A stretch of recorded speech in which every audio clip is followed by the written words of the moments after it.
Hello everyone, मेरा नाम है सुनील अधिकारी। आज का वीडियो बहुत ही ज्यादा इंपॉर्टेंट होने वाला है। आफ्टर 12th साइंस वो कौन से इंपॉर्टेंट एंट्रेंस है जिन पे आपको नजरें गड़ाकर जमा कर रखनी है और इन एंट्रेंस को आपको मिस नहीं करना है किसी भी पॉइंट ऑफ व्यू से। चाहे आप पीसीएम के हो, पीसीबी के हो या फिर एक्स्ट्रा ऑर्डिनरी टैलेंटेड पीसीएमबी के स्टूडेंट हो, ये सारे ही एंट्रेंस 12th साइंस के बाद मतलब बच्चे दे सकते हैं, आप बच्चे दे सकते हैं। और सोल मेरा ऑब्जेक्टिव, जो एक इकलौता ऑब्जेक्टिव है ये वीडियो को बनाने का, वो ये है ताकि आपके पास ऑप्शंस बहुत सारे हों। कई बच्चे क्या होते हैं, किसी एक ही एंट्रेंस को टारगेट करते हैं, पूरे साल भर उसकी तैयारी करते हैं और खुदा ना खास्ता इफ इन केस उस एग्जामिनेशन के थ्रू एडमिशन नहीं हो पाता है तो उनके पास कोई भी ऑप्शन नहीं बचता है, उनको ना चाहते हुए भी ड्रॉप लेना पड़ता है।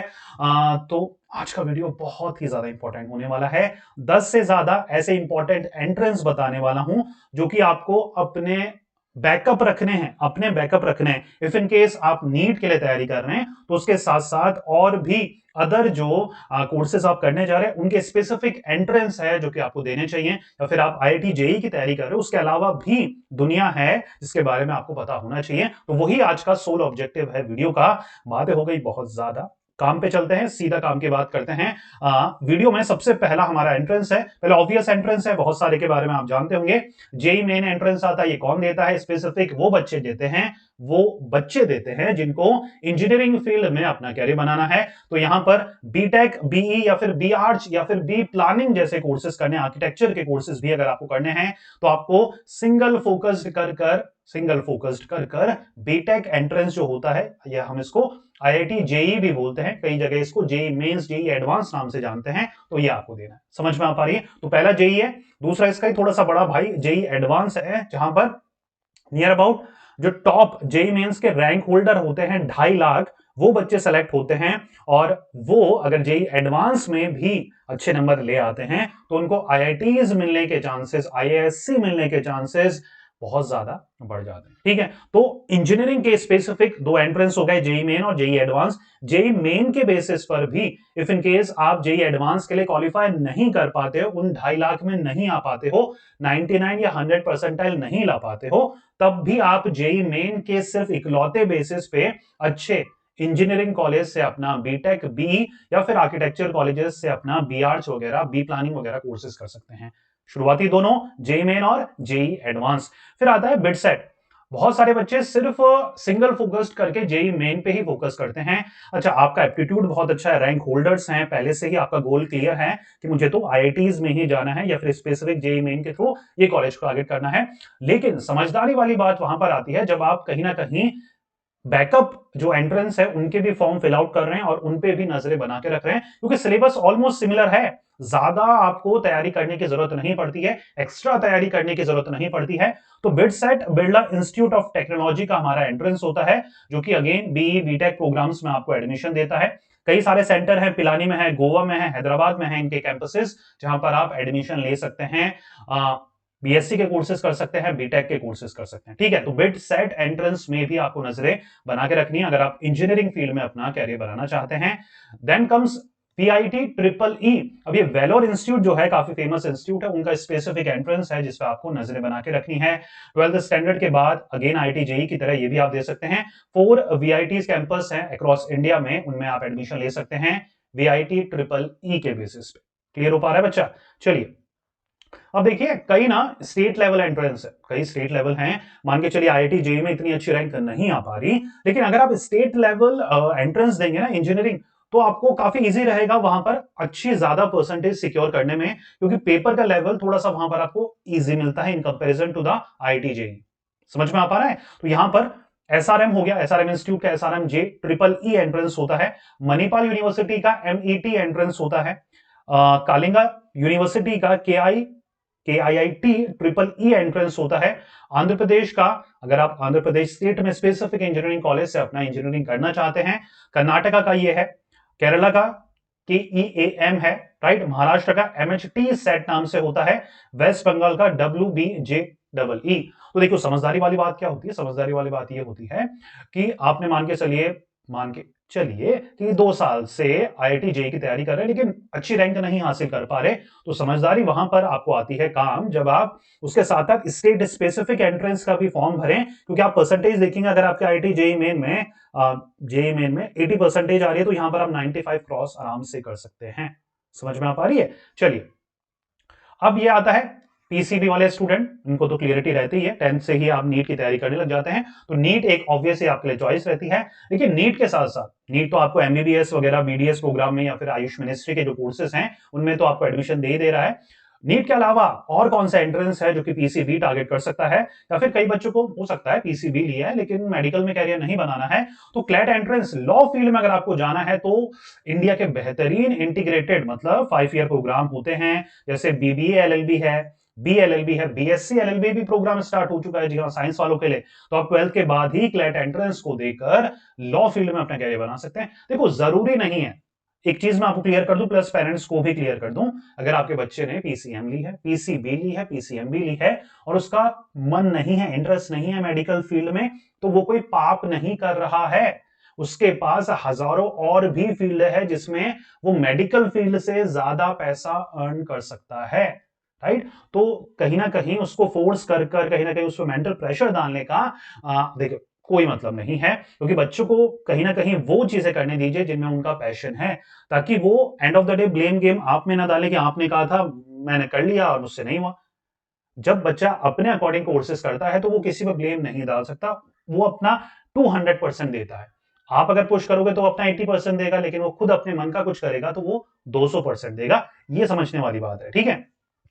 तो लॉ फील्ड में भी वो कैरियर बना सकता है। लॉ फील्ड में ही एनएलयू दिल्ली का, अगर आप दिल्ली दिल्ली बहुत करते हैं, एनएलयू दिल्ली से आपको एडमिशन लेना है। क्लैट में एनएलयू दिल्ली काम नहीं आता, या क्लैट के बेसिस पे एनएलयू दिल्ली एडमिशन नहीं देता, वो खुद का इकलौता एंट्रेंस लेता है AILET। तो आपको एनएलयू दिल्ली से अगर अपना LLB करना है तो आप क्या करेंगे, आप AILET की तैयारी करेंगे, ठीक है?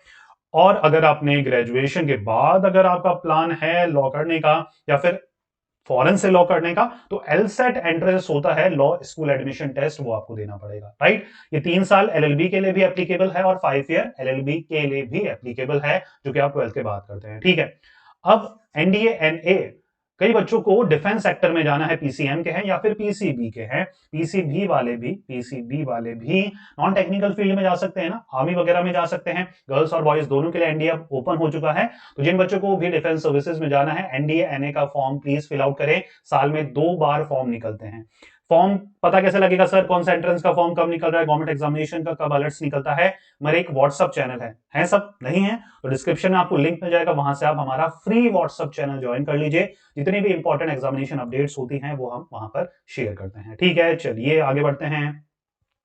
आईएमयू सेट होता है, कई बच्चों को कहां पर कैरियर बनाना है, मैरीटाइम में अपना कैरियर बनाना है, मैराइन इंडस्ट्री में अपना कैरियर बनाना है, तो उनके लिए आईएमयू सेट एंट्रेंस होता है, जिसके थ्रू आप बीटेक मैराइन से कर या फिर बीएससी मैराइन इंजीनियरिंग से आप कर सकते हैं, राइट? तो बहुत ही प्रेस्टिजियस ये एग्जामिनेशन है और ये स्पेसिफिक उन्हीं बच्चों के लिए है जिनको कहीं ना कहीं मर्चेंट नेवी वगैरह में अपना कैरियर बनाना है, ठीक है? फिर एग्रीकल्चर में कैरियर बनाने के लिए ICAR AIEE स्पेसिफिक ये एग्रीकल्चर एंट्रेंस एग्जामिनेशन है। अगर आपको बीएससी एग्रीकल्चर करना है और टॉप गवर्नमेंट यूनिवर्सिटी से करना है तो आपको ये एंट्रेंस टारगेट करना होता है। अगर आप डिजाइन प्रेमी हैं, हो सकता है आपको इंजीनियरिंग में ना जाना हो, आपको कहां जाना है, आपको डिजाइन में जाना है, तो निफ्ट खुद का एंट्रेंस लेता है, निफ्ट एंट्रेंस के नाम से। एनआईडी खुद का एंट्रेंस लेता है, national institute of design, national institute of fashion technology खुद के एंट्रेंस लेते हैं, वो आपको देने होते हैं, ठीक है? फिर आता है AIEED, ये है हमारा आर्च एकेडमी ऑफ डिजाइन, काफी फेमस ये एकेडमी है, इसका खुद का एंट्रेंस है AIEED, ये आपको देना होता है। फिर आता है एनआईडी का DAT, national institute of design का स्पेसिफिक एंट्रेंस है डिजाइन के लिए, डिजाइन एप्टीट्यूड टेस्ट कर वो आपको देना होता है। फिर आता है हमारा यूसीड का। यूसीड क्या है, देखिए यूसीड अगर आपको आईआईटीज से अपना आईआईटीज वगैरह से डिजाइन के कोर्सेज करने हैं, इंजीनियरिंग नहीं डिजाइन के कोर्सेज करने हैं, तो आपको यूसीड एंट्रेंस को टारगेट करना होता है। सीड होता है मास्टर लेवल पे, यूसीड होता है बैचलर लेवल पे। अगर आपको बीडीएस वगैरह कोर्सेज करने हैं, आईआईटीज वगैरह से करने हैं, तो कौन सा कोर्स, कौन सा एंट्रेंस, यूसीड। कौन सा course, BDS, bachelor of design, 4 साल का हमारा ये कोर्स रहता है। समझ में आ पा रहा है? चलिए गवर्नमेंट जॉब्स के बारे में भी थोड़ी इंफॉर्मेशन दे दूं। आप after 12th RRB NTPC, RRB का ALP लोको पायलट, ठीक है, assistant loco pilot, SSC GD constable की तैयारी कर सकते हैं, एसएससी सीएचएसएल की तैयारी कर सकते हैं, एसएससी मल्टीटास्किंग ऑफिसर की तैयारी कर सकते हैं और एसएससी स्टेनोग्राफर की भी एग्जामिनेशन दे सकते हैं। कई बच्चे पूछते हैं ना सर आफ्टर 12 कौन से गवर्नमेंट एग्जामिनेशन दे सकते हैं, तो आप इनमें से कोई भी गवर्नमेंट एग्जामिनेशन की तैयारी कर सकते हैं या फिर इनमें से कोई भी एंट्रेंस चाहे तो आप दे सकते हैं।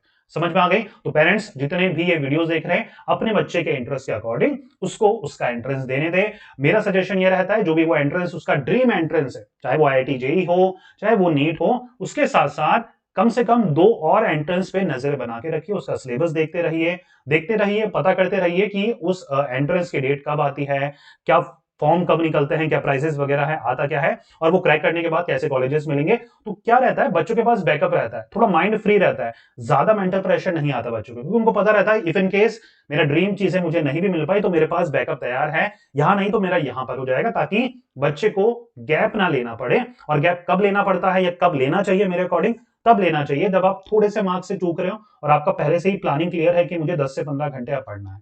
अगर आपका पढ़ने में इंटरेस्ट नहीं है, बहुत सारे बच्चों के साथ होता है ना, मैंने देखा आईआईटी जेईई और नीट के बच्चों की जब मैं काउंसलिंग लेता हूं तो वहां पर पता लगता है कि नफरत ही हो चुकी है तैयारी से।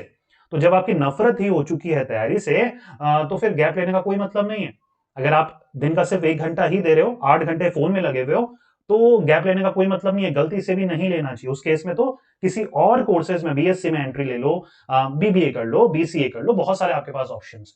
क्लियर हो पा रहा है बच्चा? अच्छा, एक नोटिफिकेशन रन हो रहा होगा स्पेसिफिकली पेरेंट्स के लिए, मैं बता दूं, कैरियर काउंसलिंग अगर आपको अपने बच्चे की करानी है तो डिस्क्रिप्शन में एक वीडियो मैंने शेयर करा है, आप उस वीडियो को देख लीजिए। उस वीडियो के ही डिस्क्रिप्शन में, वीडियो देखेंगे ना जो लिंक दे रखा है मैंने डिस्क्रिप्शन में, इस वीडियो के उस वीडियो में सारी डिटेल मैंने बता रखी है कि आप इंडिया के बेस्ट काउंसलर से अपनी काउंसलिंग, अपने बच्चों की काउंसलिंग कैसे करवा सकते हैं। पूरा प्रोसेस मैंने वहां पर समझा रखा है, सारे लिंक्स वगैरह उसी वीडियो के डिस्क्रिप्शन में मैंने दे रखे हैं, आप वहां से अपने बच्चे के लिए काउंसलिंग बुक कर सकते हैं।